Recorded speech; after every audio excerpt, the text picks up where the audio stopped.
গাছ যে সূর্যের আলোকে কাজে লাগিয়ে যে খাদ্য তৈরি করে, সেই খাদ্যটা হচ্ছে গাছের পাতায় জমা থাকে। পাতায় থাকা ক্লোরোফিলের সাহায্যে খাদ্যটা তৈরি করে। পাতায় জমা থাকে কি হিসাবে? পাতায় জমা থাকে এটা সুক্রোজ হিসাবে। আচ্ছা, জমা থাকার পরে কি হয়? যখন এই যে ৪৫ থেকে ৯০ দিন চলে আসে, তখন গাছের বয়স, দিনের তাপমাত্রা, দিনের দৈর্ঘ্য এগুলোর প্রভাবের কারণে একটা হরমোনাল চেঞ্জ চলে আসে। অর্থাৎ একটা হরমোনাল সুইচ থাকে সেটা অন হয়ে যায় গাছের অটোমেটিক এই ইফেক্ট গুলোর কারণে। আসসালামু আলাইকুম প্রিয় কৃষক বন্ধুরা এবং কৃষি উদ্যোক্তা বন্ধুরা। আশা করি আপনারা সবাই ভালো আছেন। আমি কৃষিবিদ এস এম ফজলে রাব্বি। আমার চ্যানেলের পক্ষ থেকে আপনাদেরকে জানাচ্ছি আন্তরিক শুভেচ্ছা এবং অভিনন্দন। প্রিয় বন্ধুরা, বর্তমান সময়ে বাংলাদেশের বিশেষ কয়েকটি রিজিয়নে, যেমন ধরুন ফরিদপুর, রাজবাড়ী, গোপালগঞ্জ, এছাড়াও পাবনা, কুষ্টিয়া, মাগুরা, ঝিনাইদহ সহ বাংলাদেশের আরো বেশ কয়েকটি জেলায় চাষিরা অনেকেই পেঁয়াজ চাষ করছেন এবং পেঁয়াজ চাষের বিভিন্ন প্রকার সমস্যা এবং অসুবিধা নিয়ে এবং বিভিন্ন ধরনের পরামর্শ নিয়ে আমি যেই ভিডিওগুলো তৈরি করছি সেই ভিডিওগুলো আমি নিয়মিত আপলোড দেওয়ার চেষ্টা করছি। বিষয়টি হচ্ছে যে মাত্র এই ১০ মিনিট, ১২ মিনিট বা ৮ মিনিটের ভিডিওতে পুরো পেঁয়াজ চাষ বিষয়টাকে তুলে ধরা সম্ভব না। তারা জানেন যে কৃষি একটি প্রায়োগিক বিজ্ঞান এবং এ বিষয়ে আসলে মোটামুটি একটা সম্পূর্ণ জ্ঞান থাকা দরকার একটি ফসল সম্পর্কে। তা না হলে কিন্তু চাষ করে লাভবান হওয়াটা খুব কঠিন। অত্যন্ত দুঃখের বিষয় যে যেইখানে বাংলাদেশের বিভিন্ন গবেষণা কেন্দ্র থেকে বিভিন্ন প্রজাতির পেঁয়াজ চাষ করে একটি এভারেজে ১৫০ থেকে ১৬০ মন প্রতি বিঘায় ফলন পাওয়া যাচ্ছে, সেখানে আমাদের কৃষকেরা চাষ করে মাত্র ৮০ থেকে ১০০ মন পর্যন্ত ফলন পাচ্ছেন। এমনকি বীজের ফলনও আসছে অনেক পরিবর্তন। বিঘা প্রতি যেখানে ২০০ কেজি প্লাস বীজ উৎপন্ন হওয়ার কথা, সেখানে আমাদের চাষিরা ৮০ থেকে ১১০ কেজি পর্যন্ত উৎপন্ন করছেন। তাহলে দেখা যাচ্ছে যে আমরা আসলে লাভ থেকে পিছিয়ে আছি। আমরা প্রকৃত মুনাফাটা পাচ্ছি না। যে কারণে আমাদের একটি মোটামুটি পরিপূর্ণ একটি নলেজ এভারেজ ভাবে থাকা দরকার। সেই কারণে আপনাদের সুবিধার্থে আমি আগামী ১৯ তারিখ থেকে ২২ জানুয়ারি ২০২৬ পর্যন্ত এই ৪ দিনের একটি কোর্স চালু করেছি। রাত ৮টা থেকে রাত ৯টা বা সোয়া ৯টা পর্যন্ত এই ১ ঘন্টা বা সোয়া ১ ঘন্টা পর্যন্ত ক্লাস হবে। পরপর ৪ টি ক্লাস। এরপরে আমি পেঁয়াজ চাষের উপরে গুরুত্বপূর্ণ বিষয়গুলোকে নিয়ে একটি হ্যান্ড নোট পিডিএফ ফাইল আকারে আপনাদের দিয়ে দিব। তার ৪-৫ দিন পরে হয়তো আমরা আরেকটা রিভিউ ক্লাস করব। এই মোট ৫ টি ক্লাস করব। তো এই অনলাইন কোর্সটিতে জয়েন করতে হলে আপনারা আমার এই স্ক্রিনের উপরে দেওয়া যে হোয়াটসঅ্যাপ নাম্বারটি আছে, সেই হোয়াটসঅ্যাপ নাম্বারে যোগাযোগ করবেন এবং যোগাযোগ করে আপনাদের নাম, ঠিকানা, মোবাইল নম্বর সবকিছু দিয়ে এবং আমি একটি রেজিস্ট্রেশন ফির ব্যবস্থা করেছি খুবই নামমাত্র মূল্যে, যাতে এটা সবার জন্য অ্যাফোর্ডেবল হয় এবং সবাই আপনারা অংশগ্রহণ করতে পারেন মাত্র ২০০ টাকা। আমার যে বিকাশ নাম্বার 01717005357, এই বিকাশ নাম্বারে মাত্র ২০০ টাকা সেন্ড মানি করে আপনারা রেজিস্ট্রেশন কার্যক্রমটি সেরে ফেলতে পারবেন এবং আমার হোয়াটসঅ্যাপ নাম্বারে যোগাযোগ করে রেজিস্ট্রেশন সম্পর্কিত আলোচনাগুলো আপনারা আমার সঙ্গে করবেন। প্রিয় বন্ধুরা, আমাদের ২ টি বিষয় কিন্তু খুব ভালো করে মাথায় রাখা উচিত। সেটা হচ্ছে কি? যে পেঁয়াজ চাষের ক্ষেত্রে ২ টা পর্যায়। একটা হচ্ছে চারা থেকে ৪৫ দিন পর্যন্ত একটা পর্যায়, অর্থাৎ ৪০ থেকে ৪৫ দিন।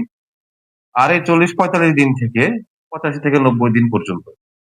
এই যে ২ টা পর্যায়, এই ২ টা পর্যায়ের কিন্তু ২ ধরনের যত্ন খুবই গুরুত্বপূর্ণ। এই সময়টাই গাছের যেই ধরনের ডেভেলপমেন্টটা প্রয়োজন হয় সেটাকে আমরা বলছি ভেজিটেটিভ। আর এ সময়টা হচ্ছে রিপ্রোডাক্টিভ। অর্থাৎ এ সময়টা হচ্ছে গাছের সবুজ অংশ, অর্থাৎ মাটির উপরের অংশ যেটা। এই যে পেঁয়াজ গাছ যদি আমরা আঁকি, এই যে মাটির উপরের অংশ হলো কি পেঁয়াজ গাছের বিভিন্ন পাতা। এই আর নিচে থাকে কাণ্ড এবং শিকড়। এই যে মাটির উপরের অংশ, এই উপরের অংশটাই হচ্ছে ভেজিটেটিভ গ্রোথ।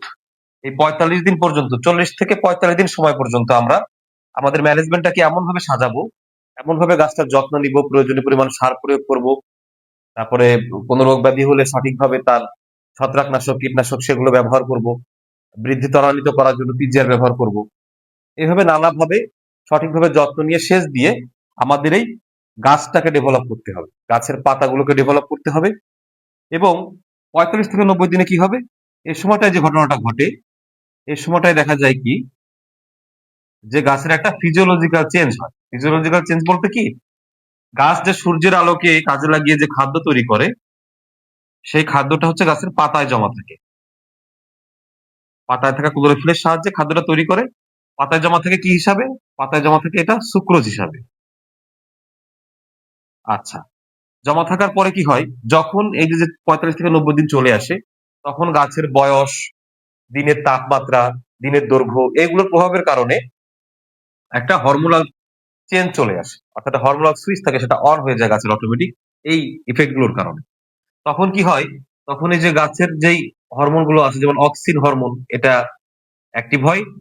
তার পাশাপাশি সাইটোকাইনিন যে হরমোনটা, এই সাইটোকাইনিন হরমোনটা তখন সে এই গাছের শিকড়কে সিগন্যাল দেয় এবং গাছের শিকড়ের কাছে সিগন্যাল নেওয়ার পরে এই যে গাছের কাণ্ড অংশটা, এই কাণ্ড অংশটা আস্তে, আস্তে স্ফীত হওয়া শুরু করে। আরেকটা ঘটনা কি ঘটে এই সময়? যে জিবেরেলিন যে হরমোনটা আছে, এই যে গাছের বৃদ্ধির জন্য যেটা লাগে, সে জিবেরেলিন হরমোনটা তখন ডাউনফলে যায়, নিচের দিকে কাজ করে। অক্সিনটাও তখন কি করবে? এই যে পাতায় তৈরিকৃত যে সুক্রোজ খাবারটা, এই সুক্রোজ খাবারকে তখন অক্সিন নিচের দিকে টেনে নিয়ে আসবে। কিভাবে আসবে? গাছের যে ফ্লোয়েম টিস্যু থাকে আর আমাদের যেমন শিরা উপশিরা থাকে সেরকম ফ্লোয়েম টিস্যু থাকে। এই সেই ফ্লোয়েম টিস্যুর মাধ্যমে উপর থেকে নিচের দিকে নামতে থাকবে সেটা। নিচে এসে এখানে জমা হতে থাকবে।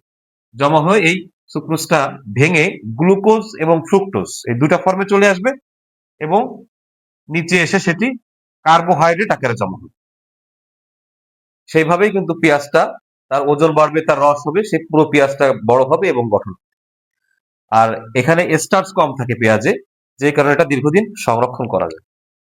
এই যে প্রসিডিউরটা, এই যে ২ সময় ২ প্রসিডিউর, যে ধরনের যত্ন এই মানে ভেজিটেটিভ গ্রোথ মানে গাছের পাতা বৃদ্ধির সময় নেওয়া উচিত, সেই ধরনের যত্ন যদি আপনি আবার এই সময় নেন রিপ্রোডাক্টিভ স্টেজে এসে তাহলে কিন্তু শুধু পাতায় বৃদ্ধি পাবে, ফলন কিন্তু বৃদ্ধি পাবে না। আপনি কিন্তু ক্ষতিগ্রস্ত হবেন।